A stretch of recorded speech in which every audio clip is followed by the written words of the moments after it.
Hello viewers, स्वागत है आपका हमारे यूट्यूब चैनल लीगल इन्फॉर्मेशन में।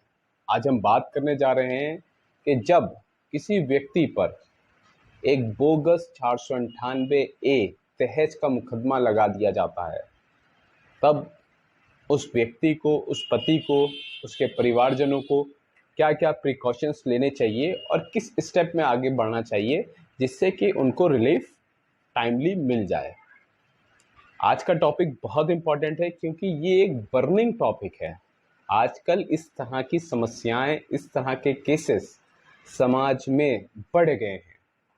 ये मैट्रिमोनियल केसेस हैं, चूँकि समाज, ऐसा हम कह सकते हैं कि दिशाहीन होता चला जा रहा है, या कुछ इस तरह की कुरीतियाँ समाज में आ गई हैं कि जो चीज़ें वुमेन्स एम्पावरमेंट के लिए हैं उसका मिसयूज़ होने लगा है, उसका गलत प्रयोग लोग करने लगे हैं, जिस वजह से वास्तव में कुछ व्यक्ति, मतलब कुछ पति पीड़ित हैं और उनको न्याय मिलने में देरी होती है, उनका टाइम ज़्यादा लॉस होता है और पैसे का ज़्यादा खर्च आता है। तो लिहाजा आपको करना क्या है, अगर कोई ऐसा बोगस केस लॉन्च हो रहा है आपके खिलाफ, ऐसी कोई समस्या आ रही है, तो उस बारे में हम बात करने जा रहे हैं।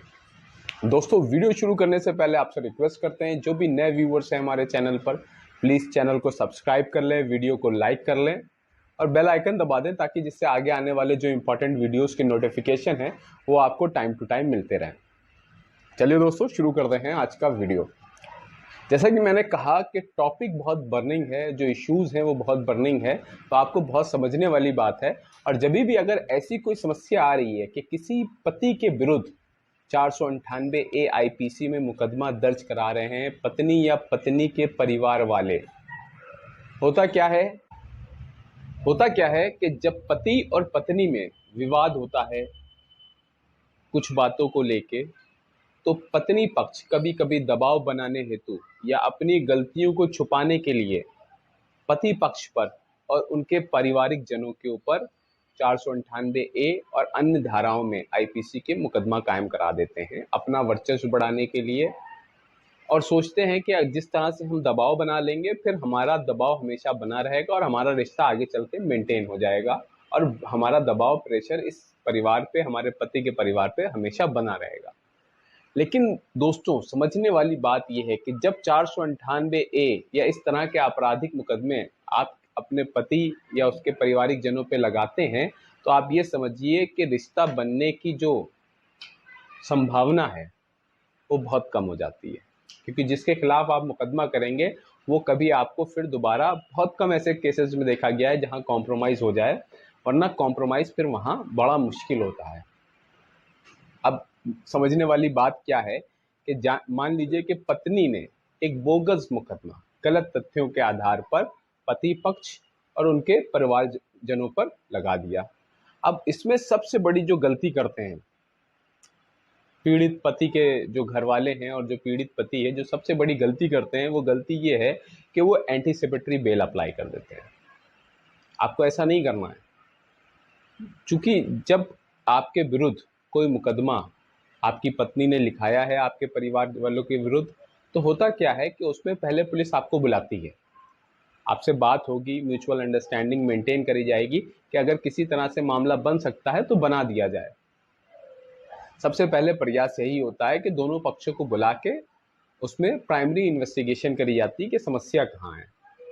तो अगर पुलिस आपको बुलाती है, आपके खिलाफ आपकी पत्नी ने प्रार्थना पत्र दिया है, पुलिस आपको बुलाती है, तो आपको डरने की आवश्यकता नहीं है, आपको प्रॉपर जाना है और अपनी बात रखनी है। अब मान लीजिए कि प्रार्थना पत्र दिया और आप नहीं गए, या गए और उसके बाद एफआईआर लॉन्च हो गई आपके खिलाफ, मतलब पीड़ित पति के खिलाफ और उसके परिवारजनों के खिलाफ एक बोगस एफआईआर लॉन्च हो गई, जबकि इस प्रकरण में पति सही था, पत्नी ने गलत प्रकरण दिखा के एफआईआर लॉन्च करा दी है। अब इस स्थिति में आपको क्या करना है? कई कई बार ऐसा देखा गया है कि भाई पीड़ित पति पक्ष क्या करता है, सीधे वकील साहब के पास गए, उनसे कहा कि भाई साहब ऐसी ऐसी बात हो गई है, अब हम क्या करें, हमें बेल दिलवा दीजिए। चूंकि एफआईआर लॉन्च हुई है, अभी चार्जशीट आई नहीं है, तो वकील साहब अब आप गए हैं, उनसे कह रहे हैं, तो उन्होंने एंटीसिपेटरी आप लोगों की तरफ से फाइल कर दी और आपको एंटीसिपेटरी डिस्ट्रिक्ट कोर्ट से या फिर ऑनरेबल हाई कोर्ट से अलाउ हो गई। अब होता क्या है कि जब आपने एंटीसिपेटरी ले ली, तो उसमें पुलिस जो इन्वेस्टिगेशन ऑफिसर है फिर वो मेहनत नहीं करेंगे, क्योंकि आपने एंटीसिपेटरी ली है, आप मुलजिम थे, आपने अपनी जो बेल ली उसको ले जाके जब आपको जमानत, अग्रिम जमानत मिल गई है, तो आपने वो बेल के पेपर्स ले जाके थाने में दे दिए कि भाई हमको एंटीसिपेटरी अलाउ हो गई है, लिहाजा आप हमारी अरेस्टिंग नहीं कर सकते हैं, आप हमें परेशान नहीं कर सकते हैं। तो फिर पुलिस क्या करेगी उसमें कि नॉर्मल सबको ही मुलजिम बना देगी। तो ऐसा नहीं करना है। जब भी अगर एफआईआर लॉन्च हो गई है तो डरने की ज़रूरत नहीं है, परेशान होने की ज़रूरत नहीं है। आप स्वयं जा सकते हैं, अपने अधिवक्ता के साथ जा सकते हैं, थाने जाएं जब पुलिस बुलाए। सेक्शन 41A सीआरपीसी की नोटिस पुलिस आपसे तामील कराएगी, उसमें डरने की बात नहीं है।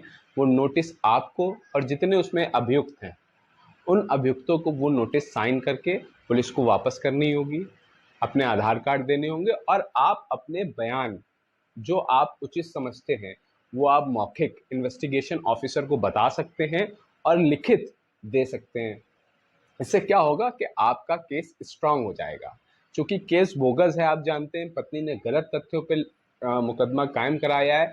तो होगा क्या कि इन्वेस्टिगेशन ऑफिसर उसमें से बाकी परिवारजनों के नाम निकाल देगा। अगर आप बिल्कुल ही सही हैं, मान लीजिए आपकी बिल्कुल ही गलती नहीं, तो हो सकता है आपका भी नाम निकाल दिया जाए और उसमें फाइनल रिपोर्ट सबमिट कर दी जाए कोर्ट में। तो ये प्रोसीजर करना है आपको, एंटीसिपेटरी में नहीं जाना है, आपको पुलिस इन्वेस्टिगेशन में प्रॉपर सपोर्ट करना है और सारे एविडेंस जो आपके पास हैं वो इन्वेस्टिगेशन ऑफिसर्स को देने हैं। अब बात होती है कि मान लीजिए कि चार्जशीट आ गई है, बाकी मान लीजिए 4-5 जनों के नाम थे उसमें, बाकियों के नाम इन्वेस्टिगेशन ने ऑफिसर ने निकाल दिए हैं। अब उसमें सिर्फ पति के विरुद्ध चार्जशीट न्यायालय में प्रेषित हो गई। अधिकतर मामलों में ऐसा ही होता है जहां पर बोगस मुकदमे होते हैं। अब जब चार्जशीट न्यायालय आ गई है तब आपको क्या करना है?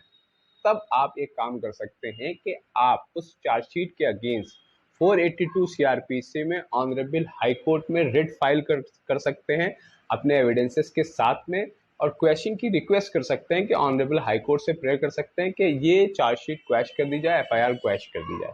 अब आप हाई कोर्ट जा सकते हैं। दूसरा तरीका क्या है? दूसरा तरीका ये है कि आप उसमें प्रॉपर रेगुलर बेल फाइल करिए, आपको बेल अलाउ हो जाएगी। जब बेल आपको अलाउ हो जाएगी तो सबसे पहले 498A के प्रकरण में आपको रेगुलर बेल नहीं मिलेगी, आपको इंटरिम बेल अलाउ होगी, जो हर 15 दिन में, 20 दिन में आगे बढ़ती रहेगी जब तक आपका मीडिएशन चलता रहेगा। अगर बेल आपको इंटरिम मिलने के बाद आपका मीडिएशन जब स्टार्ट होता है तो पॉसिबिलिटी ये करिए कि उस मीडिएशन में पत्नी आपके साथ आ जाए या फिर सेटलमेंट हो जाए। अगर ऐसा कुछ भी नहीं होता है तो फिर वो जब मीडिएशन जो है डिस्पोज ऑफ हो जाएगा, उस मीडिएशन की रिपोर्ट ट्रायल कोर्ट में लग जाएगी। उसके बाद आपकी प्रॉपर जो रेगुलर बेल एप्लीकेशन है उस पर ट्रायल कोर्ट सुनवाई करके आपको रेगुलर बेल अलाउ कर देंगे। अब आपको उस मुकदमे में देरी नहीं करनी है, ये बहुत इंपॉर्टेंट चीज़ है, इसको बहुत आराम से समझिए तो आप इन बोगस मुकदमों से जल्दी निजात पा पाएंगे, जल्दी छुटकारा पा पाएंगे। अब आपको इस मुकदमे में देरी नहीं करनी है, आपको लिंगर ऑन बिल्कुल भी नहीं करना है, ये टैक्टिक्स बिल्कुल भी इस मुकदमे में अपनानी नहीं है। जब आपकी रेगुलर बेल हो गई है तो आप गवाहों को सम्मन करवाएं, प्रोसिक्यूशन एविडेंस करें होंगे उसमें, उनसे आपके वकील साहब प्रॉपर क्रॉस एग्जामिनेशन करें बढ़िया तैयारी के साथ में, ताकि फैक्ट्स निकल के बाहर आएँ। जब प्रोसिक्यूशन एविडेंस हो जाएंगे, क्रॉस एग्जामिनेशन हो जाएंगी कंप्लीट, उसके बाद जो डिफेंस एविडेंस होंगे उसमें आप सारे जितने भी आपके पास सबूत हैं वो आप न्यायालय में दाखिल कर दें। उसमें आपको डिले नहीं करनी है, सारे सबूत आपके पास जो भी हैं वो पत्रावली में प्रस्तुत कर दें। वो मे बी व्हाट्सएप साक्ष्य हो सकता है, ईमेल हो सकता है, कॉल रिकॉर्डिंग हो सकती है, या फिर गवाह हो सकते हैं जिन्होंने प्रकरण अपने सामने देखा है कि किस तरह से पत्नी पति को परेशान कर रही थी, थ्रेट्स कर रही थी। होता क्या है कि पत्नियां पति को थ्रेट्स थ्रू ईमेल भी करती हैं आजकल, क्योंकि सभी एजुकेटेड हैं और मतलब सोसाइटी सबकी हाई है, तो वो थ्रू सबको व्हाट्सएप आता है, सबको ईमेल आता है, तो वो अलग अलग मीडियम से पति को प्रताड़ित करते हैं, भाई ऐसा करो नहीं तो ऐसा कर देंगे हम। तो वो सब अगर एविडेंस हैं कि ऐसा करो वरना हम ऐसा कर देंगे, ये वाले एविडेंस, या और भी कोई जिसमें उन्होंने आपको थ्रेट किया हो, कुछ गलत कहा हो, कुछ अब्यूसिव कहा हो, कुछ अब्यूसिव आपको इमेजेस भेजी हो, इस तरह का अगर कोई भी आपके पास एविडेंस है तो वो आप न्यायालय में दाखिल कर दीजिए। और उसके बाद आपके जो गवाह हैं वो आप उसमें प्रोड्यूस कर दीजिए, उनसे क्रॉस एग्जामिनेशन होगा जो आप प्रोसिक्यूशन एडवोकेट करेंगे। तो इससे क्या होगा, आपका केस बहुत स्ट्रांग हो जाएगा और इस बिहाफ पर आपको उस केस में बरी हो जाएंगे आप। ये तो हो गई एक बात। अब जो इम्पोर्टेंट बात है वो ये है कि अगर जितनी जल्दी आप अपने 498A आईपीसी का जो धाराएं हैं इनका क्रिमिनल केस का जितनी जल्दी आप निस्तारण कराएंगे उतना ही फायदा आपको 125 सीआरपीसी का केस जो आपकी पत्नी ने आपके विरुद्ध दाखिल कर रखा होगा या डीवी एक्ट का केस दाखिल कर रखा होगा उसमें आपको उसमें रिलीफ मिलेगा, क्योंकि यहाँ पर आप बरी हो गए हैं।